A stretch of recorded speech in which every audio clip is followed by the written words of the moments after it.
Straight to the Ari point. sa atas ng mga isgutanan rong buntaga mga higala. Karon pizza 30 naman di ay gyud ni store. Pizza 30 naman ta inday kin. Agosto 30 ugma Agosto 31. Unya pag Lunes pizza 1 na September na. Beer months na mga higala. No? Beer months na. So ato na sang mabati mahigala si Jose Marichan. Ayang popular nga kanta mahigala nga Christmas in Our Hearts. Pero mura og September 1 na gud. Nya kanang September 1 mao na kana mahigala ang pag-resume na atong atangan. Resume na mahigala ang Senate Blue Ribbon Committee sa iyang investigation labot sa flood control project. Straight to the point. Ayay atol gud sa unang adlaw sa Bermans opening salvo gyud. Resume mahigalang Senate Blue Ribbon Committee. Murag maapektaran ang mga pinaskuhan ng DPWH sa gikan sa mga kontraktor na.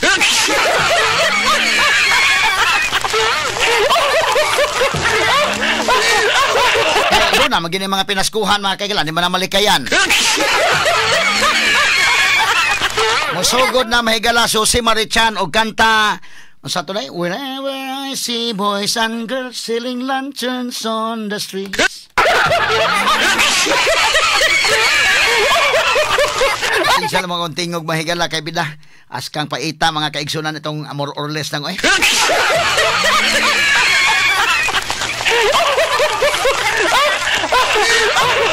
Karon September 1, doon na naging mga magpatukar ng radio station. Abot na kasi Idol Boyki mahigala magpatukar ba kasi na ng maong kanta. Ang uban mga kaigalaan, muraman og kinini ang ganahan kay basta mo Birman sa gani mahigala. Mura ganahan na mo patukar mga kaigsunan pero bida. Unsa na day? Anang tukar ni Kwan? Si Marichan, mura suito kay mo kantas Boyki anak.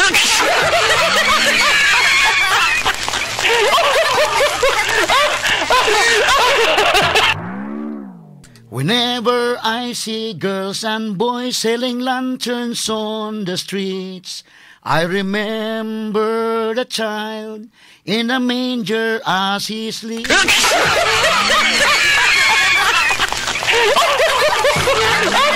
Sinsa lagi mo kay more or less magin kining kantaha may gala medyo pagpahinomdom ni nga kamong taga DPWH apektado gyud yung regalo ron sa mga kontraktor.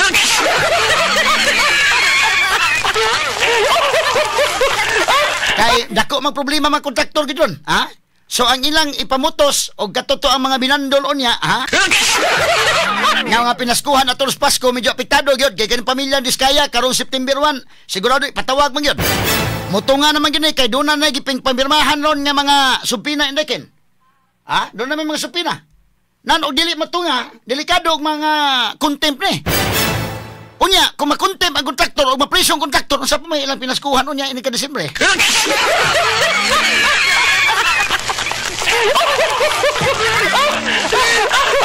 Wala ni agi katawa mga sukitig paminaw. Ako sa ni unahon gamay ni naghantag mga issues pero tungod mo resume na ang Senate. Imagine ka ugma, wa daw tay programa ugma po balik ta Lunes yan, resume na. Wa pa to mahumaghisgo tong katutuang kuan, mga hisgutan tong unang Senate Blue Ribbon Committee. Mutambong na diha gyud katong manambong katong pamilyang Diskaya ang katong ilang giingon nga DPWH is the key.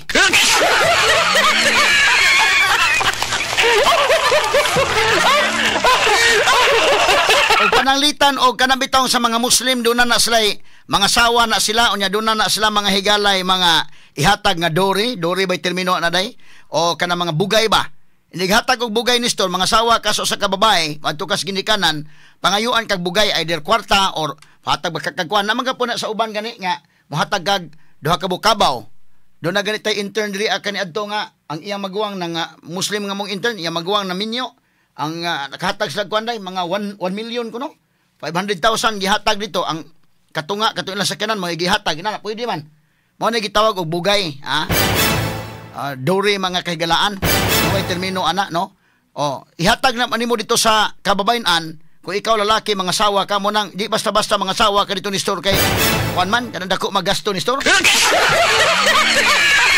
Ang ginikanan inigos ginikanan dong unsa may imong ikahatag sa akong anak mga sawa makaka nining akong anak ug moingon ka ni store nga na murag payong lagi akong ikahatag ma'am sir na di na pwede dong. Pero moingon nga payong ni ma'am pero dunay Rolls Royce.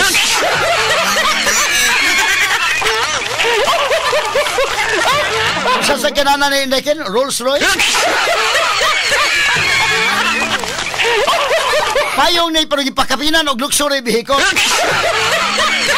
Maingon siguro ni kana, kana dong okay na dong. Liman kag tag 40 million ang buok atong maong kwan.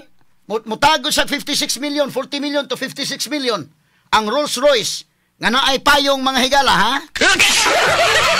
Kay musugot na dang ginikanan ang ingon nga unsa may imong ihatag nga bugay Rolls Royce ma'am nga naay payong, medyo Clarex na. Pero imong inon payong ma'am, payong pagman mura di ta pwede na doon. O pero na may Rolls Royce.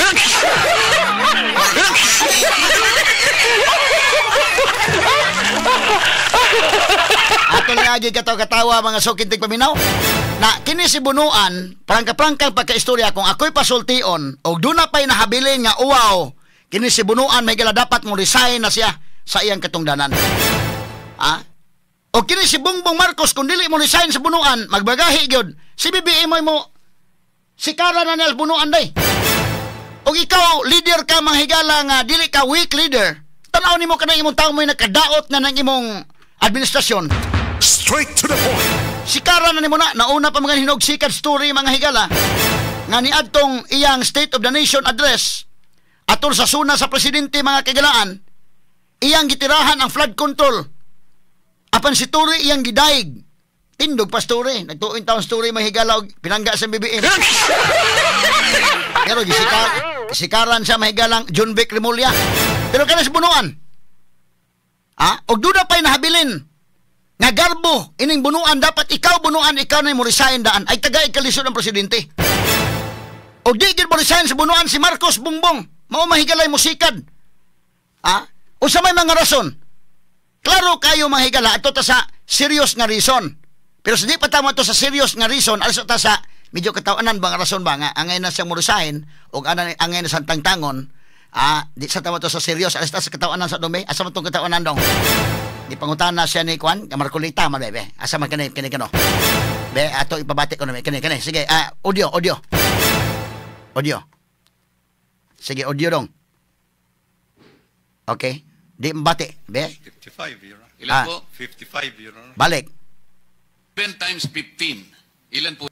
7 times 15. Ilan po yun, Mr. Secretary?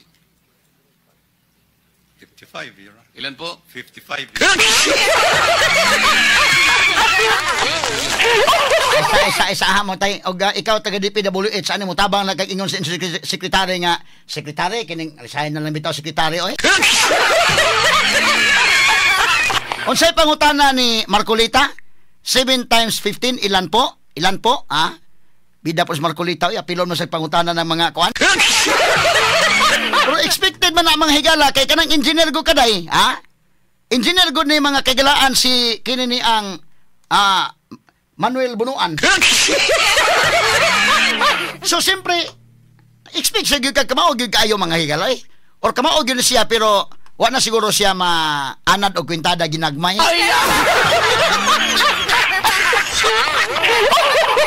Tanawa, balik dong ang pangutana dong. Kani nga pangutana ni Marcolita. Okay. Go dong, go. 7 times 15. Ilan po yun, Mr. Secretary? 55, Your Honor. Ilan po? 55, Your Honor.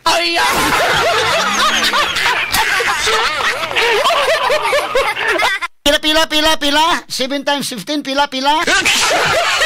Balik dong. 7 times 15. Ilan po yun, Mr. Secretary? 55, Your Honor. Ilan po? 55, Your Honor.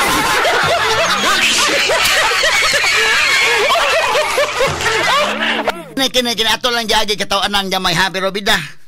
Hasta taga DPWH ani naminaw ron mingon gyud taw secretary. Kuan na lang siguro secretary oy kini ni ang gawa sa kanang seryoso ha ato lang sa giuna ning medyo katawanan sa gamay. Adi godingon niya kuan pero unsa man ni simple arithmetic ra man 7 times 15. Ilan po? 55.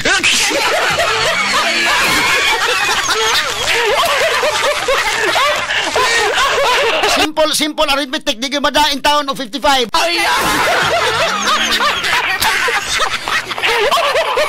O kani ka sa simple arithmetic mahigala, kanang mga simple ra kayo. Kanang nabilong man na simple arithmetic ang addition, subtraction, multiplication o division. Simple arithmetic bisa pag imong i-multiply, i-divide, imong i-subtract mga higala o imong di ba? Addition, multiplication, bisa asa na. Simple arithmetic, di gyud mo gawas ang 55.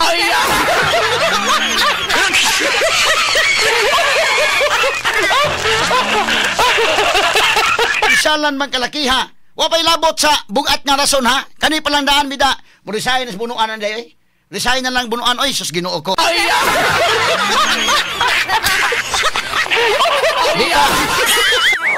Di pa ta magisgot may simple arithmetic lang sa di pa ta mo ngadto sa algebra, kay katong algebra mo higher naman, geometry, trigonometry, ngadto calculus ayaw lang sa didto napita, ari sa tasas kinini ang simple arithmetic.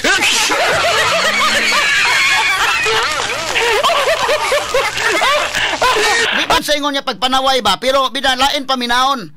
Sa ba ni, pwede po mingon sa bunuan, wa na kumaanad o ganang ginagmay kwintada, kato na magong binilyon.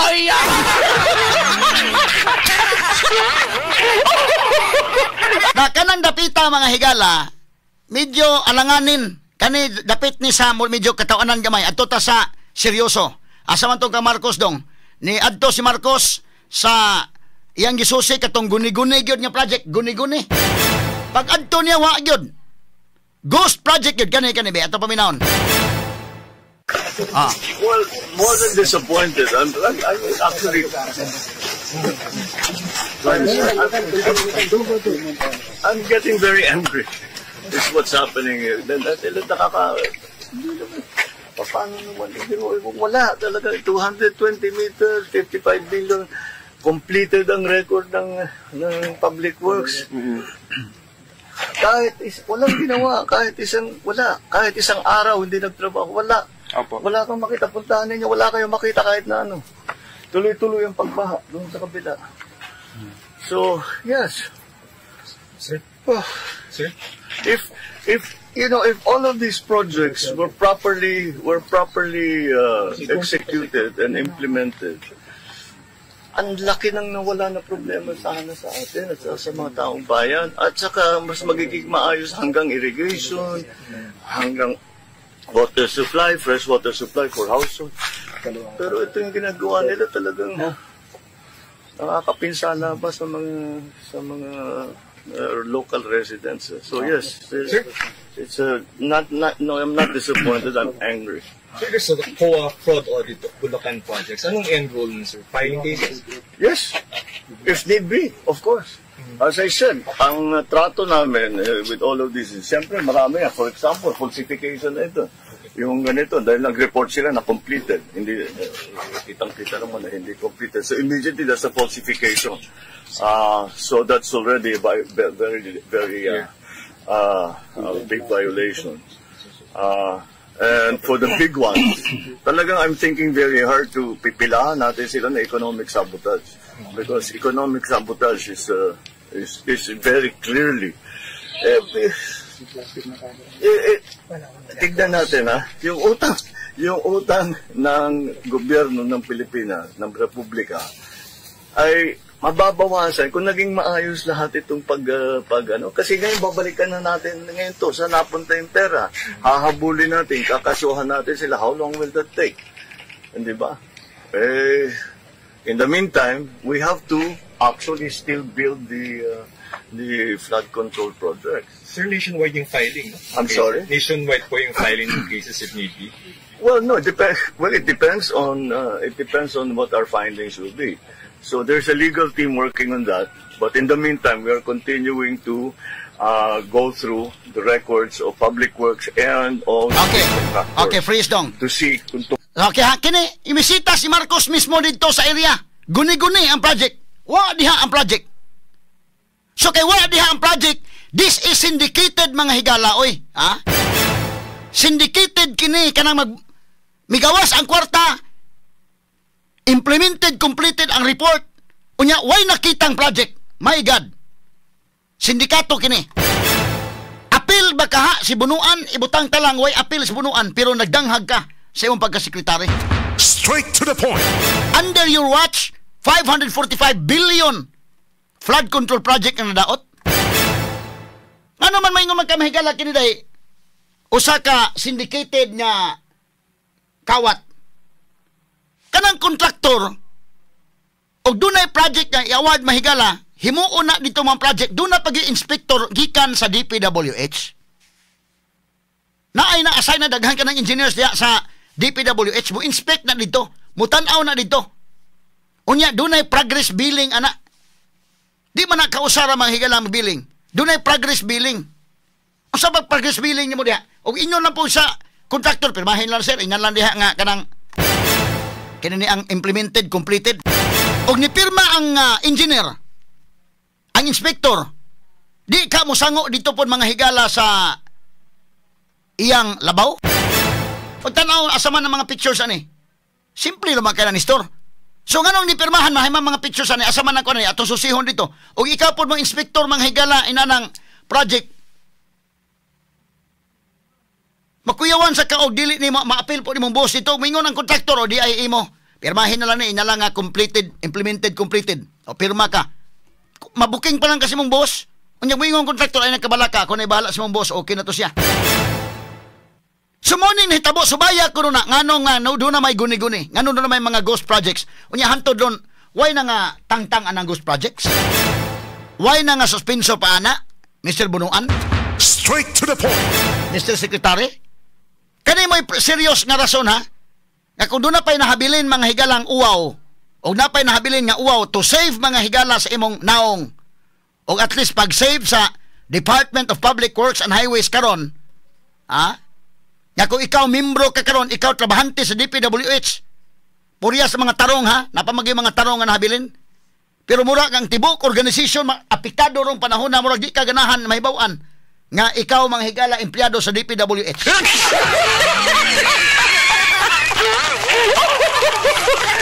Prangka-prangkang pag-istorya.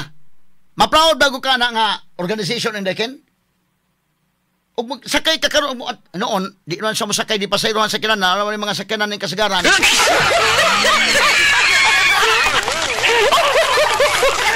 Daw di ka ganahan mahibawaan nga taga DPWH ka. Nga to lang nga katawa-katawa ha. Wa, guni-guni. Gisubay mahigala ni BBM dito, asa man. Ghost mga higala ang maong proyekto. Unya, si Secretary Bunuan, di man na pwede dili ni syndicated. Ay kung ingna mahigala nga, nigawas dito sa inyong accounting. Ang kwarta na, chiki mahigala, gawas na dito. Doon na ni mga, dili ni usa ka tao lang ang involved. Asa ba na mahigala ka ng inspector dito, gamay ra ko naglanggo ng inspector. Pag-abot sa district engineer, gamay ra ko na. Mahibawaan ka sa mong boss nga nagbinuang ka. Di na pwede, pero ang tanan gitagaan, everybody happy mga higala, ay sos. Amo ka na nga, para na ko, no, kini Secretary Manuel Bunuan abot, kano sa ka madutlag uwaw ning tawhana mga sukitig paminaw. Otro po BBM, ug tinuod ka mga higala nga, seryoso ka ning imong gipahigayon nga investigasyon, mas credible man gud indekin, tan-aw mo ray, mas credible nga ta ako gitangtang sa Bunuan kay pulihan tuglain. Nauna pa minog gisikaran story, ang ayan naman hinupo itong sikaran, pero nauna pa mahigala katanggal si Turi kontrang Bunuan, nilngiga oy, ha? So, kinini ang og dili makahimo ang presidente ana, basig weak gyud siya nga pagka leader siguro, di ka gani kahimo ana, medyo do na kay kakulian nga pagka leader. Limang kag pila ka billion sa 545 billions. 545 billion pesos ang naa sa flood control mga sukid di paminaw nga napalpak. Unya si Bunuan may gala pabaga lang gyapos naong mga kahigalaan. Otro pos BBM di lang pod mga higala mo kuan. Mo na kini story day og imong basahon indekin. Og moingon story total si Bunuan man ay matangtang diha ako. I-floating na lang ako status di na lagi kumuhawa sa PNP. Bahala maglingkod-lingkod ng kuskam krame, magbasa-basa na ko newspaper basta di kumuhawa.